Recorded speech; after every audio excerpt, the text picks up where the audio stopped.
beads of sweat that glistened on his brow. His tired feet were buried in the quagmire. In his bloodshot eyes, saw more than he was reading, in fulfillment of his vow. And he felt his fingers wrap around the knotted root and pull his body upwards to the secret mossy boulder, and he dragged his great ass up the mountain, climbing so slowly, climbing so slowly.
The prophet stood before his eyes, looking down on Colonel Forbin, where he shuddered in the puddles and the mud.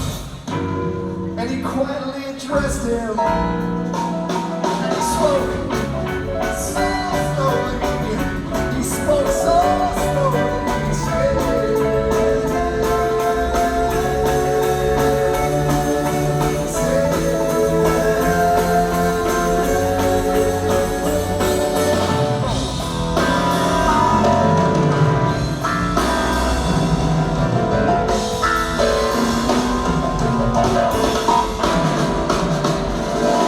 Forbin, I know why you come here.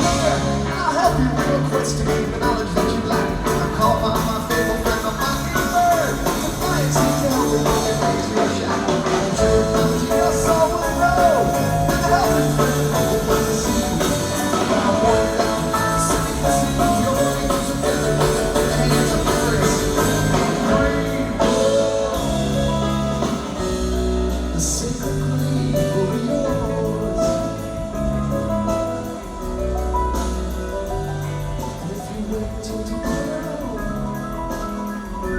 The secret creed will be yours. That word, yours to seize and to obey.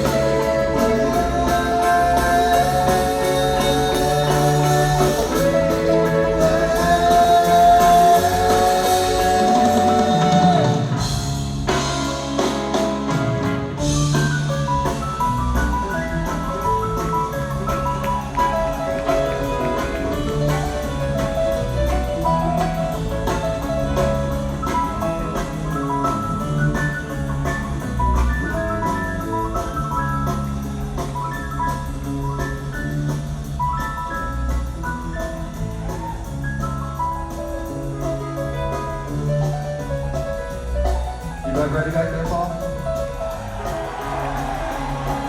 Give me the thumbs up, you're ready. Everything's ready to go?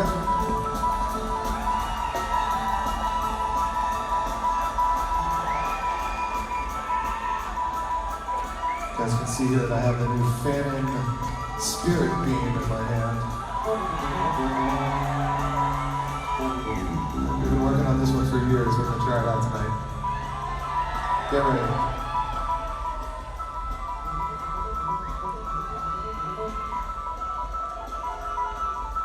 Okay, let me just tell you what this is so you guys can be ready.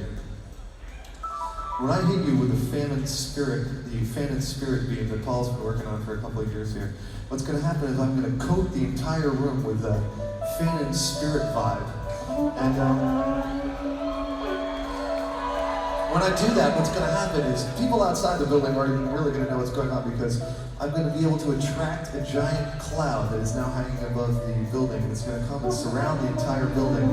And the spirit section of the, if you could see through the cloud, you would see part of the building kind of disappearing from leaving the other part behind, leaving basically a shell. And what's going to happen is we're going to leave all the shells of your body here on Earth, and the spirit of the building and all the people are going to come with us, and we're going to be traveling to a different place. Now, when you leave tonight, the incredible thing about the Phantom Spirit beam is that you're going to be able to transport yourself back and forth after this whole experience.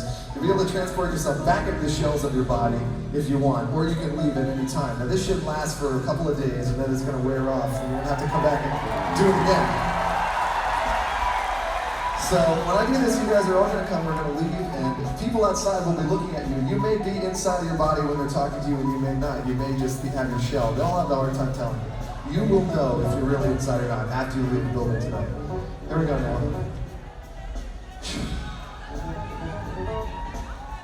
I'm going to make sure it works first.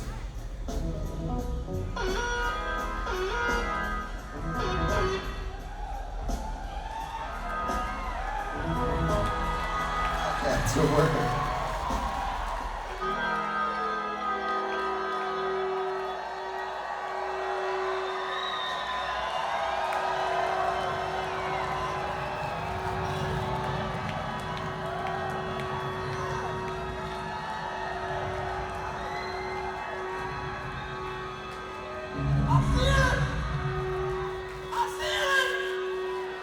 Can you feel it? I feel it! Can you feel the Phantom Spirit beam?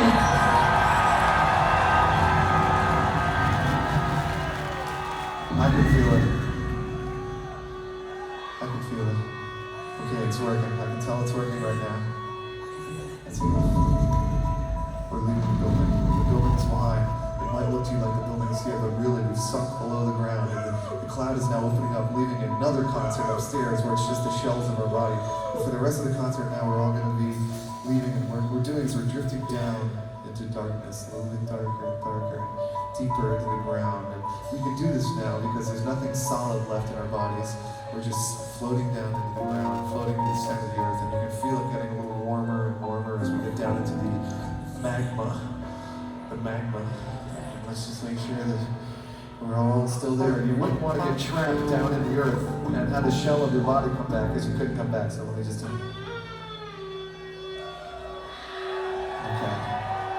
Okay, we're safe now. And when we get to the very center of the earth, we get hotter and hotter and hotter. It's just our spirits kind of getting warmer and our bodies are okay. Until we suddenly realize that we are now floating into the direct pin center of the earth. It's like a black hole. And in that pin is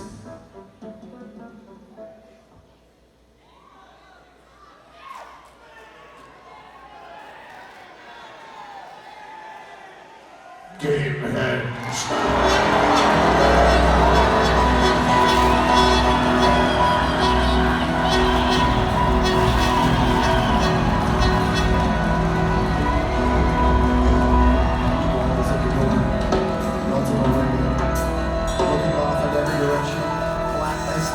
To blend into a deep green of grass and trees and mountains, and we know that we're in Gamehenge. And now that we're in Gamehenge, we look over at the mountain, and we see over on the mountain a little guy climbing up the mountain. And we know that it's Colonel Forbin climbing up the mountain. And he's trying to get knowledgeable Nicholas. The great and knowledgeable Nicholas is going to help him find a helping friendly book. Now as he climbs up the mountain starts to rumble and shake, and it's like an earthquake. And he looks up and there's boulders falling down all around him, just missing his head. He's grabbing onto rocks and roots, and as the boulders fall out, the mountain starts to take a different shape until big boulders come out and form eye sockets and then a nose, and he looks up, and the mountain is turned into the spirit of Icarus right before him. And he looks up at the spirit of Icarus and he says, Icarus, you've got to help us go get the Helping Friendly book. At which point Icarus calls on the famous mockingbird who comes flying down out of the sky, lands on his shoulder, sends the famous mockingbird off to the castle of the evil King Wilson, stealing the Helping Friendly book, bringing peace and tranquility back to Gamehenge forever. Then everybody, once that's done, can go back into their little shells, and for about 2 days now, you'll be able to leave your shell or come back to it at will.